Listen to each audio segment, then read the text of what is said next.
Brahma Traoré, dit le chercheur, semble avoir retrouvé ses vieilles habitudes avec un coaching gagnant lors d'un moment historique où un certain Pierre-Landry Kaboré est sorti du banc pour écrire l'histoire.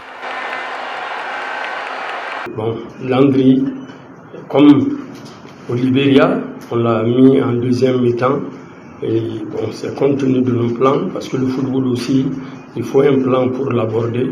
Et nous avons pensé que Landry, en deuxième mi-temps, pouvait nous servir parce que sa pointe de vitesse est appréciable. Et quand on allait le mettre en deuxième mi-temps, il allait pouvoir faire la différence. Au coup d'envoi, les étalons du Burkina Faso se présentent avec une attaque à 3 composée de Bertrand Traoré, Mohamed Konaté et Dango Ouattara. La possession est burkinabé, mais les Éthiopiens peuvent remercier la maladresse des attaquants adverses, notamment sur la frappe du capitaine Bertrand Traoré et cette belle tentative enroulée de Stéphane Aziski. Les 45 premières minutes s'achèvent sur un score nul et vierge, tandis que la tension monte dans les tribunes. On doit sortir d'en haut et puis mettre Jordan Minungu. C'est tout. Voilà, bien un minute qui est malabal. Et on espère que pour la seconde mi-temps, franchement, qu'ils vont comprendre l'aspiration du peuple et faire encore plein de scores pour le bonheur du peuple Burkina Faso. À la reprise, le chercheur trouve la solution sur son banc. Georges Minungu, Pierre-Landry Kaboré et Josué Tiendrebiro font leur entrée. Quelques minutes seulement suffisent au dossard 20 des étalons pour ouvrir le score et délivrer tout un peuple.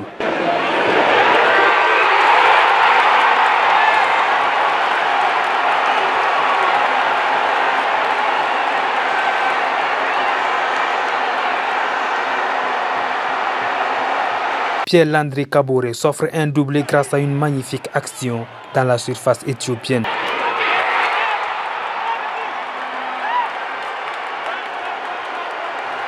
Même si une erreur de concentration défensive permet aux visiteurs de réduire le score, le buteur du soir scelle la victoire avec un troisième but libérateur. Score final, Burkina Faso 3, Éthiopie 1. C'était une fierté, c'était un honneur pour nous de redonner la victoire au stade du 4 août, c'était important. On avait fait un match nul contre l'Égypte et on avait à cœur de donner la victoire ce soir. Avec ça, en plus, on a une qualification pour les playoffs. Donc voilà, c'est super, on est vraiment content et je pense que c'est historique. Mais voilà, peu importe l'adversaire, nous on veut se qualifier pour cette phase finale de Coupe du Monde. Voilà, on va tout faire pour. Et je pense que notre équipe est assez préparée pour ces barrages-là, vu que ces barrages vont se jouer sur un terrain neutre et nous on a passé quelques années à jouer sur un terrain neutre.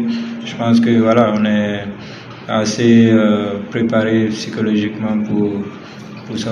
Grâce à ce succès, les étalons du Burkina Faso s'assurent une place pour disputer les barrages de la Coupe du Monde 2026, signant du même coup leur première victoire à domicile depuis la réouverture du stade du 4 août.